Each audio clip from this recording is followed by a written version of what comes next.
ბაგრატის ტაძრიდან ანთროპოლოგებმა ზლოვანი მასა თბილისში წამოიღეს. აღმოჩენის ადგილას დღეს პალინოლოგებიც მუშაობდნენ. ბაგრატის ტაძარში ნაპოვნი ოქროს სამკაულები ქუთაისის მუზეუმში გადაიტანეს. ნაპოვნია სამარხი, სავარაუდოდ მეფის ოჯახის წევრ ქალბატონს ეკუთვნის. ამ დასვას სპეციალისტები ძვირფასი სამკაულებისა და სამარხის მდებარეობის გათვალისწინებით აკეთებენ. ექსპერტიზის დასრულების შემდეგ ცნობილი გახდება წლის რომელ დროს გარდაიცვალა დიდგვაროვანი, რა გახდა მისი სიკვდილის მიზეზი და ასევე დადგინდება მისი ასაკიც.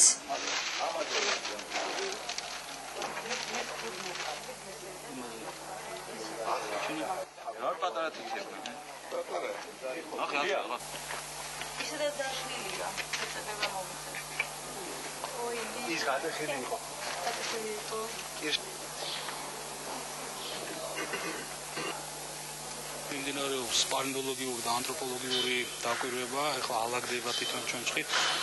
ეს გაანალიზდება აღებული სინჯები. თბილისში მოხდება ეს ყველაფერი.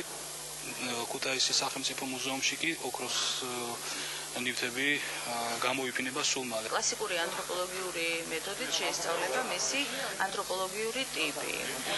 შეისწავლება, აღდგება თავის ქალა რა დონეზეც, მერე რა დონეზეც აღდგენილი იქნება, განსაზღვრავთ მის მორფოლოგიურ ტიპს, სხეულის სიმაღლეს, პროპორციებს, ნახავთ პალეოდავადებები რა ქონდა და სავარაუდოდ რა შეიძლება გამხდარიყო მისი გარდაცვალების მიზეზი. გამთხრელები ვარაუდობენ დაზუსტება უკვე არის ეკუთვნის არა ბაგრატის ტაძარს, არამედ იმ ტაძარშია დაკრძალული, რომელიც ბაგრატის ტაძრის აშენებამდე იდგა აქ. და ის ტაძარი, როგორც ფიქრობენ, არის აშენებული მე-7 საუკუნეში. დაახლოებით ამ დროის უნდა იყოს ეს სამარხიც.